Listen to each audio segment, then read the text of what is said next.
Hello there, lovely people. This is me, Ashley, sending my love to you from whatever reality I'm in today, to you in whatever reality you happen to find yourself in. I decided to make this video today because there are some things I think that need addressing.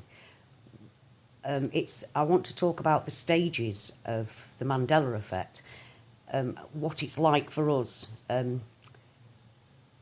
I'm not saying that we all experience exactly the same reaction in exactly the same way and in exactly the same order, but we do basically go through the same kind of thing, and we go through stages. So I want to discuss those stages today. Well, in my own case, I've been seeing changes since 2015. Although, as many of you who follow my Mandela journey, you know that my first changes happened when I was in my mid-teens, in the early 80s. But in the main, the big, like everybody else, the big event happened, whatever that was, at around 2015. That's when I first started seeing changes. But managed to freaking, sorry for swearing, but I did. I managed to absolutely, completely ignore them. All of these things that I was seeing changing before my eyes. The squiggle on the Ford thing, all the same things that we all see. I was seeing all these and I was able to kind of like just put it to one side. Vaseline changed on the shelf in front of me, the spelling of it on the same shelf, that kind of thing happened. But I was at, Looney Tunes became Looney Tunes. It was there on the TV. I'm like, why have they changed that? And thought nothing of it. My own face changing, because anybody that's Mandela affected, we now know that lots of things have changed from our own physical appearance. Our bodies seem to have been upgraded. But anyway, I digress. The point is that when you first realise that you're Mandela affected, what happens is you realise that things have changed for you. In my case, it was things like the Sistine Chapel and seeing the skull with the filled-in sockets. So you lose the plot, and you go online to find out, you can find out what's going on. You do. And then you find other people. Then you find other people that are going through the same thing that you are. And now, in my case, I decided that I started this channel really because it was cathartic for me. I needed to be able to get what I was going through out of my system, because we can't talk about it to anybody, which is one of the things that we go through. So that's why I started this channel in the first place, for it to be cathartic. And then thankfully people found me, and my, Vanessa VA came and rescued me. Thank you, lovely Vanessa VA. And she used part of my coming out as, my video of coming out as to what happened to me and the things that were freaking me out. Because that's what happens. You freak out. You absolutely freak out. You see that the Bible has changed. You freak out, and it's you lose your way. You lose the plot. You break down. You have an absolute breakdown. That's perfectly normal. My breakdown lasted for quite some time. I just could not cope with the reality that reality was changing. I'd lost my mind with it. I couldn't cope with it. You feel like a mental person, but the reality is that reality is changing, and you cannot escape that. You cannot escape that. So the first thing that happens is you lose your mind. We all do it. I don't think anybody could go, oh yeah, reality's changing, that's fine. We all, in various degrees, lose our mind, because the impossible becomes possible. And it then throws you, because everything that you've been taught, you realise it's all a lie. So you don't know where you're at, you don't know who you are, you don't know what it actually means to be human anymore.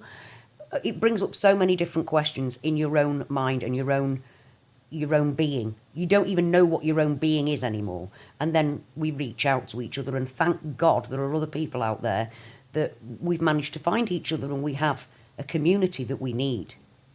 That is the main thing, because after we lose it, while we're still going through the losing it stage, we try and alert our loved ones, our friends and our loved ones to it.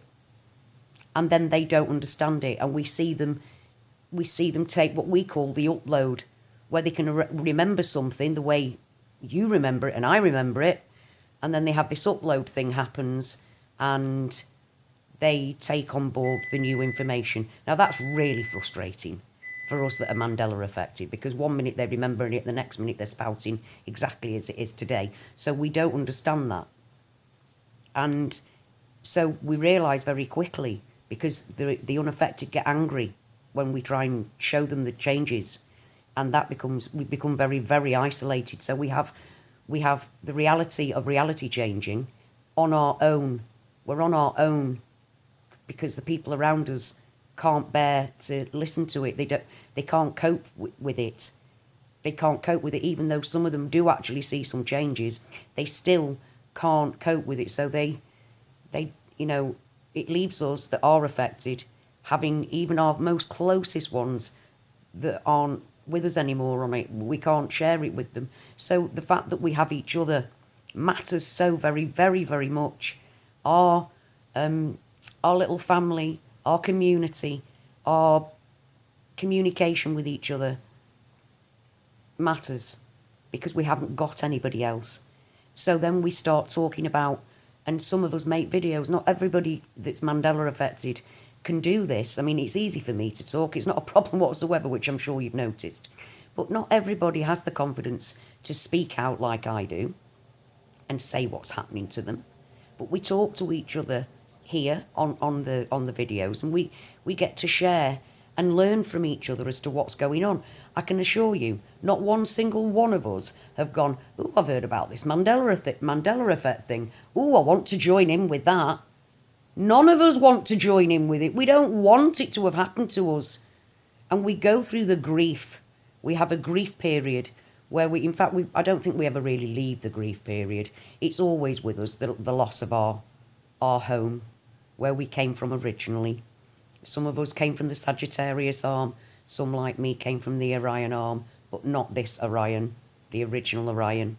So it's all very deep and confusing. And the only way we can't make sense of it, because none of us know what's happening. It's supernatural, and none of us knows what causes any of it. But what has happened with us talking to each other and sharing our experiences is enabling us to understand a little bit more about the fact that it's through talking to you guys that I realise that we aren't all sharing the same reality at the same time anymore. We're not even sharing the same reality at the same time. The Bible changes. Our Bible seems to be merging into the Bible that people say is their forever Bible. Now, that freaks us out. And we have to talk to each other about the Bible changes that we're seeing. We don't try and convert anybody, because the thing is that at first when we're desperate for people to see it. Desperate. Look, reality's changing. Reality's changing. But unfortunately, they don't see it. We can't make them. But we can talk to each other.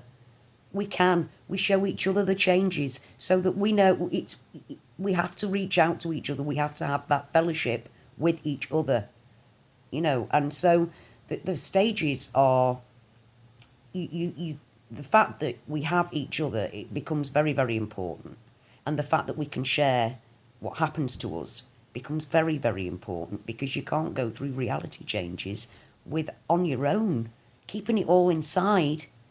And none of us are here, one, to convert anybody, or two, to try and... We're not here to try and convert anybody, and we're not here to say our way is the way. What we're saying is to each other, what the fuck's going on? Why are we... Why I'm going through this. What are you going through? Are you going through the same? Oh, you saw them changes. Fuck me, that's just mind-blowing, isn't it? So you go through the desperate... I will forever long for my beautiful, beautiful yellow sun. That is the one thing I will always long for, is my beautiful golden ball of glowing high in the sky at 3:00 in the afternoon. Glowing yellow ball. I miss it so much. But we realise that none of this is real. The thing that we're bobbing around on is definitely not a globe that has been evolved over millions of years. Actually understanding that, seeing that, knowing that freaks us out. That's why we need each other. Having our little community, it matters so much, because we still can't talk to our loved ones about it. So we long and yearn for our old world when everything was the same. For everybody. When you went on Google and it told you the same information wherever you were in the world. So I think that without, I know for a fact that personally, if it wasn't for you guys having you here with me, your love and support, I don't know how I would have ever coped, getting through those heart-wrenching, on my knees, desperate to God moments. We all go through that kind of thing. It's perfectly normal. That bit's perfectly normal. We question what humanity is. We question our place in the universe. We question what the universe is. We all come to different conclusions. I can honestly say that, I found that I'm a flat earther now, and I'm a flat earther. It's the weirdest thing ever to be a flat earther. But it opens your mind to all kinds of things, and you cannot look at anything the way you used to. Whether it's the Bible, because when you see geography changing, when you see the actual world map change, of course the world can be frigging flat, because the world is not what we were told. We're not on a millions of year developing ball. We're the Mandela Effected. We know that to be fact. So yeah, we go through stages of grief. But the one thing I will tell you, I do not defend the fact that I'm Mandela Effected. I won't. I'm open about the things that I see that are changing. I'm not going to try and defend any of that. I'm not. And as far as people say, like people have been saying to me recently after my last video, well, what changes have changed in the Bible for you? Well, there's no point in me telling you what's changed in the Bible to you. We aren't talking about the changes in the Bible or any other changes for your benefit. We talk about them between ourselves. And we're not going, ooh, AYA has said that the Bible's changing, so we all have to believe her.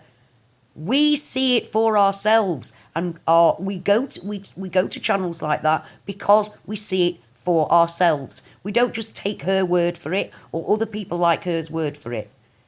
We listen because we have the same thing happening to us, and all she's doing is logging what we already see, what we see.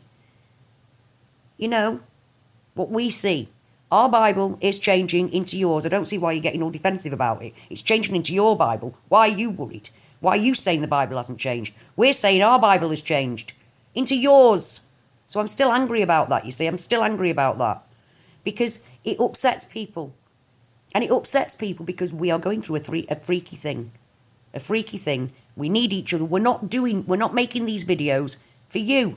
We're making it for each other. For ourselves and for each other, because we're the ones going through it. So I don't make videos to make you believe me. I make videos because this is what's happening to me, and that I need to get that out of my system, and thank the living God, other wonderful people that are going through the same thing have found me and kept my sanity. And I can never thank them enough for that. So yes, I defend the fact that we are Mandela Effected. Shut the fuck up if you're not. And we surely all go through that. So the stages would be much worse as far as I'm concerned if I didn't have this wonderful community. A community of people that haven't just jumped on a freaking bandwagon. It's happening to us, and we go online to find out what's happening to us. And we find that it really is real, and that other people are going through exactly the same thing. We don't make any of our videos to convert you. What we do is we make videos and we contact each other and we have fellowship with each other because we need to be connected to people that are going through the same thing. And that is the biggest blessing of all, that I have people out there that care enough about me and what I'm going through to listen to my story. And I've learned so much from them. So if you're Mandela Effected, don't be bothering with people that say it isn't true. You know it is because you've seen it for yourself. And while it's perfectly normal, I was not this calm about it a year ago. I was not this calm. But I'm living through it. And with the help of our little community of people that are going through the same thing, thank God you have kept me. You have made me this calm. You have made me this calm. So if you're just coming into the Mandela Effect, I'm telling you now, please don't listen to anybody that says it isn't real and that they can debunk it. You know what you're seeing for yourselves. You know, and you don't have to defend yourself to anybody. And we're here for you. There's a loving community of very open-hearted people that are here for you. So please, you're welcome. Come join us and continue to, to support each other with love and to share our experiences. You guys have taught me so very, very much. I can't thank you enough. And my love to you all till next time.